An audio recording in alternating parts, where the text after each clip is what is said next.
Hey, take 5,322. Welcome to the Monkey Lab, where today we are talking coils, inductance, contactors, and how they relate to you.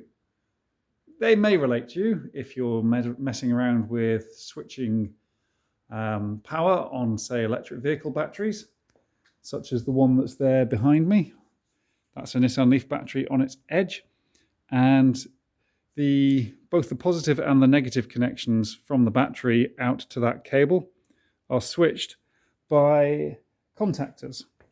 Here they in fact are, or here are ones from another Nissan Leaf. So you've got the battery voltage coming in here, which is basically unswitched, uncontrollable. And you've got these two contactors here, which basically make a connection between here and here. You put 12 volts on here, these go thunk, and connect that. Now what's causing the thunk is a coil of wires, which when you put 12 volts on it, creates a magnetic field and draws a metal bar or an iron bar through to go clunk onto there and make the contact. So here is another coil. This is from a microwave transformer, because every crazy genius needs a microwave transformer. But that's essentially what you've got. You've got a coil of wires there. Now, that's called an inductor. It has inductance. And inductors don't like a change in current. So they kind of take a while for them to come up to their full current, their full magnetic field. But when you disconnect them, switch them off, they create a voltage spike, which then basically they don't want to be switched off. So they create a voltage spike trying to maintain the current. And this can be damaging. For example, if you are attempting to switch them using a little relay such as this, which someone in this workshop might have been trying to do. Go on, focus. And you have the power to this relay, or to the control side of this relay, sharing the 12 volts with the 12 volts that goes to the coil. You end up melting this, and I think maybe in my case I might have melted the pi, because I think it melted something there which made the voltage go through to there. Anyhow, 2.5 minutes in, and I haven't really got to the interesting bit. So what I've got going on that's interesting to me is I've got this wire here going up to the connectors here. So I can switch this battery on and off using a power supply, or using, as previously mentioned over there, a Raspberry Pi. And hence killed the Pi. Now, to find out why I killed the Pi, to see if the induced voltage is a thing, I have this hooked up to both a power supply, so this is pretending to be the 12 volts that the car battery provides. 12 volt car batteries are usually more than 12 volts, despite being called 12 volts. And these complicated looking connectors go to this wonderful thing, which is a borrowed oscilloscope. So I have got here plus and minus. Actually, that plus is a joke. It's just there to hold this diode and these probes in. Notice this diode is disconnected. So this is the 12 volt, and I can connect it and you'll hear a thunk. There you go, thunk, thunk, thunk. Now then, over here, the beautiful thing known as an oscilloscope. So don't worry too much about the blue line. That's just, oh dear, camera stand is not so good. There you go. I think you can see that all right.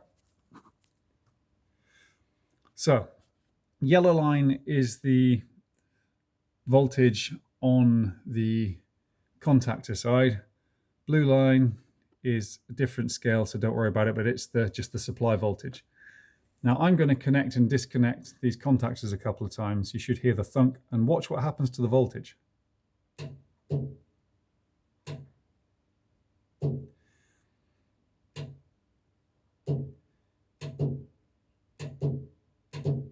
See those wild spikes all over the place on the yellow one?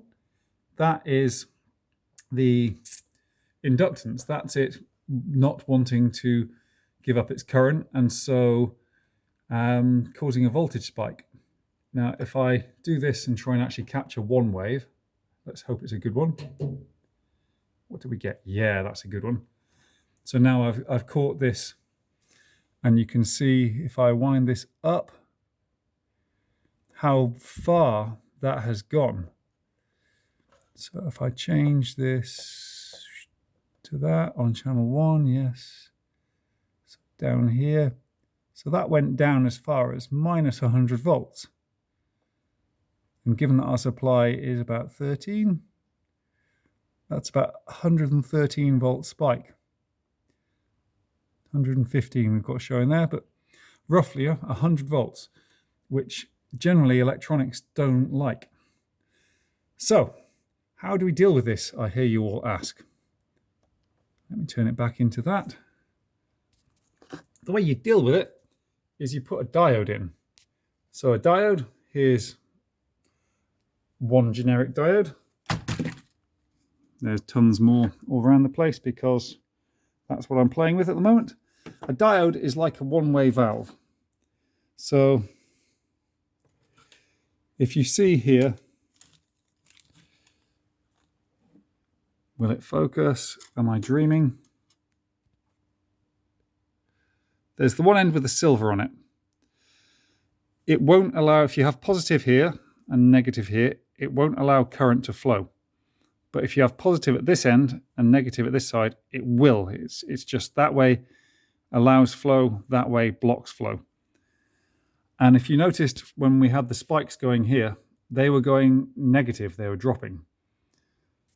So it should allow those spikes to just dissipate, to flow back around. So if I hook this diode in, I apologize, somebody buy me a camera stand, I might use it. Here we go. So if I now pop that across there, so we've now got the diode into the circuit. And if I show you the screen again, hopefully it stays there. Is that a good enough angle for you guys? All right, now watch this. This is way cool. Here we go.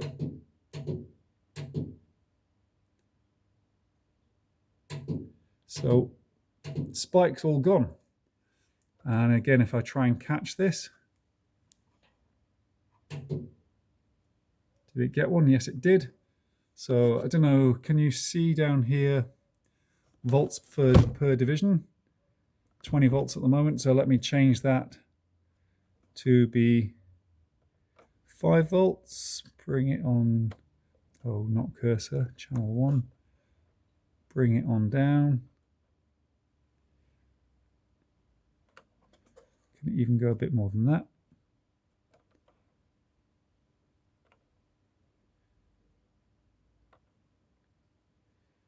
So there you can see that we are, oops.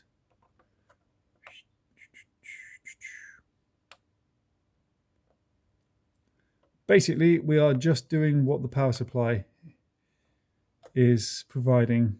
Maybe a little spike at either end of it. But if so, it's only tiny. What would it be if it's over there? If we go all the way to that spike. Yeah, so 14 volts, still within the realms of what a car battery provides. So if you're running something that is running off battery voltage, is happy with that voltage, it should be happy. So there you go. There is a way to mitigate spikes, mitigate inductance spikes, flyback spikes. So let's do that again a couple more times because I like it. So if I turn it from cursor to that, and then I make you 50 volts again, bring you on up to here, turn you on to run, stop. So with the diode, Nice little spikes. On, off. On, off. On, off, on, off, on, off, on, off, on, off. And then without the diode, on, off, on, off, on, off, on, off. Brilliant, eh? Now, I just caught a couple there. Yep, there, where it's gone positive. And I've never caught that with the diode in. There, again, a really big positive. Now, I don't really understand why a diode would protect against that, given that it's a one-way valve in one direction. So if anyone's been watching who already knows more about this than me and has somehow stuck around to this distance, so diode back in, can you explain to me how it's preventing that positive lump as well? Because there, I just can't get it. Can't get it with the diode in. With the diode out. There, couple of baff, baff. Baff, baff, baff, baff, baff. Could it be my power supply overshooting? Or is it something to do with the inductance? Anyhow, thank you for watching. I will press stop at some point, but for now I'm enjoying having an oscilloscope. It's awesome being able to borrow things like this. All right, thank you. That'll do from the Monkey Lab. Hope you enjoyed this. Catch you later.